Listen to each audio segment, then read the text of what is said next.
Everybody, welcome back to our channel. ఈరోజు వీడియోలో మన డైలీ లైఫ్లో మనం ఎక్కువగా యూజ్ చేసే వర్డ్స్ని తీసుకొని దానికి సంబంధించిన కొన్ని ఎగ్జాంపుల్ సెంటెన్సెస్ని ఇంగ్లీష్లో ఎలా చెప్పాలో ఒకసారి చూద్దాం. ఫస్ట్ వన్, గమనించావా అంటే నువ్వు గమనించావా అని అడుగుతూ ఉంటారు కదా. దీన్ని ఇంగ్లీష్లో did you notice are have you noticed అంటే రెండింటికి కూడా మీనింగ్ గమనించావా. ఈ వర్డ్కి సంబంధించిన కొన్ని ఎగ్జాంపుల్ సెంటెన్సెస్ని ఇంగ్లీష్లో ఎలా చెప్పాలో ఒకసారి చూద్దాం. ఫస్ట్ సెంటెన్స్, అతని ప్రవర్తనను గమనించావా. అతని ప్రవర్తనను గమనించావా అనేదాన్ని did you notice his behaviour. Did you notice అంటే గమనించావా, హిస్ బిహేవియర్ అంటే అతని ప్రవర్తనని. నెక్స్ట్ వన్, ఆ తప్పును గమనించావా. ఆ తప్పును గమనించావా అనేదాన్ని did you notice the mistake. Did you notice అంటే గమనించావా, ది మిస్టేక్ అంటే తప్పుని. నెక్స్ట్ వన్, ఏదైనా విచిత్రంగా గమనించావా. ఏదైనా విచిత్రంగా గమనించావా అని అడగాలనుకున్నప్పుడు did you notice anything strange. Did you notice anything strange అంటే ఏమైనా విచిత్రంగా గమనించావా. నెక్స్ట్ వన్, తేడాను గమనించావా. తేడాను గమనించావా అంటే డిఫరెన్స్ గమనించావా అని అడగాలనుకున్నప్పుడు did you notice the difference. Did you notice అంటే గమనించావా, ది డిఫరెన్స్ అంటే తేడాను. నెక్స్ట్ వన్, నేను చెప్పింది గమనించావా. నేను చెప్పింది గమనించావా అనేదాన్ని did you notice what I said. Did you notice అంటే గమనించావా, వాట్ ఐ సెడ్ అంటే నేను చెప్పింది. నెక్స్ట్ వన్, కొత్త మార్పు గమనించావా. కొత్త మార్పు గమనించావా అనేదాన్ని did you notice the new update. Did you notice the new update అంటే కొత్త మార్పు గమనించావా. నెక్స్ట్ వన్, అతను వెళ్ళడం గమనించావా. అతను వెళ్ళడం గమనించావా అని అడగాలనుకున్నప్పుడు did you notice him leaving. Did you notice him leaving అంటే అతను వెళ్ళడం గమనించావా, లీవింగ్ అంటే వెళ్ళడం. సో ఈ విధంగా మనం గమనించావా అని అడగాలనుకున్నప్పుడు ఇంగ్లీష్లో ఎలా చెప్పాలో కొన్ని ఎగ్జాంపుల్ సెంటెన్సెస్ ద్వారా తెలుసుకున్నాం కదా. నెక్స్ట్ వన్ చూడండి, తెలుసుకో. తెలుసుకో అనే వర్డ్ని ఇంగ్లీష్లో know it. Know it or get to know. Get to know or understand అంటే ఈ మూడిటికి కూడా మీనింగ్ తెలుసుకో. ఈ వర్డ్కి సంబంధించిన కొన్ని ఎగ్జాంపుల్ సెంటెన్సెస్ని ఇంగ్లీష్లో ఎలా చెప్పాలో ఒకసారి చూద్దాం. ఫస్ట్ సెంటెన్స్, నిజం తెలుసుకో. నిజం తెలుసుకో అని చెప్పాలనుకున్నప్పుడు know the truth. Know the truth. Next one, కారణం తెలుసుకోవడానికి ప్రయత్నించు అంటే రీజన్ తెలుసుకోవడానికి ప్రయత్నించు అనేదాన్ని try to know the reason. Try to know అంటే ప్రయత్నించు, తెలుసుకోవడానికి ప్రయత్నించు. ద రీజన్ అంటే కారణం. నెక్స్ట్ వన్, నువ్వు ఇది తెలుసుకోవాలి. నువ్వు ఇది తెలుసుకోవాలి అనేదాన్ని you should know this. You should know this అంటే నువ్వు ఇది తెలుసుకోవాలి.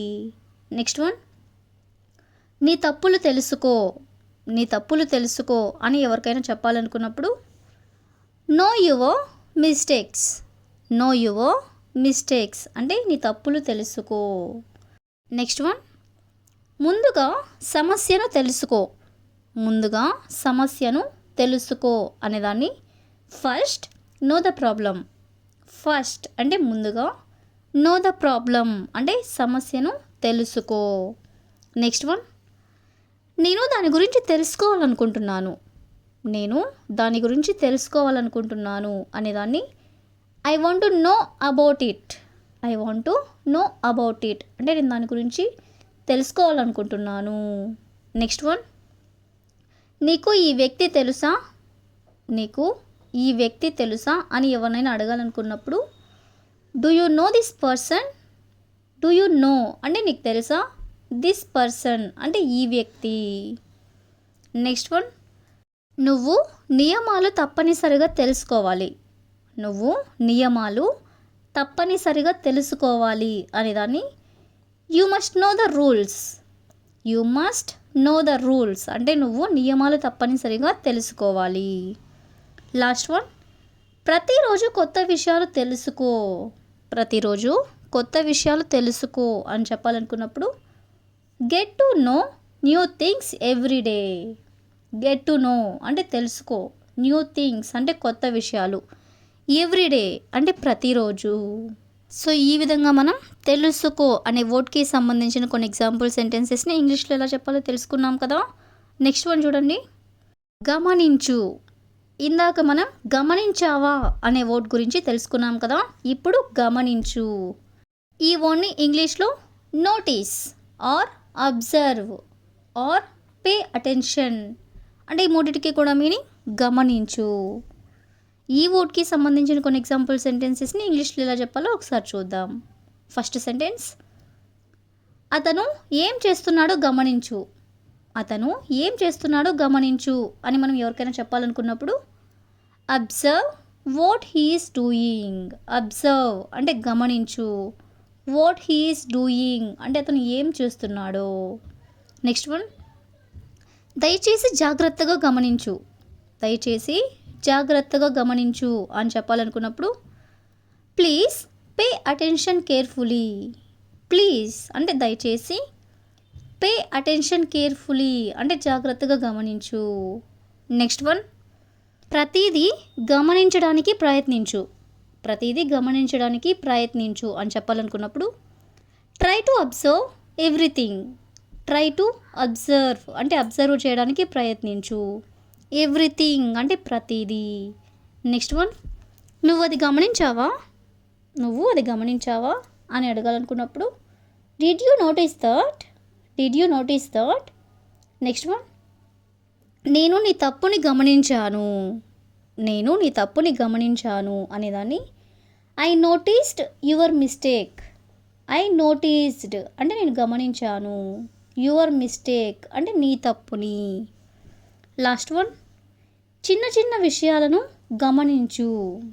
చిన్న చిన్న విషయాలను గమనించు అని చెప్పాలనుకున్నప్పుడు pay attention to small details. Pay attention to small details అంటే చిన్న చిన్న విషయాలను గమనించు. సో ఈ విధంగా మనం గమనించు అనే వర్డ్కి సంబంధించిన కొన్ని ఎగ్జాంపుల్ సెంటెన్సెస్ని ఇంగ్లీష్లో ఎలా చెప్పాలో తెలుసుకున్నాం కదా. So that's all for today. I hope you all like this video. Thank you for watching.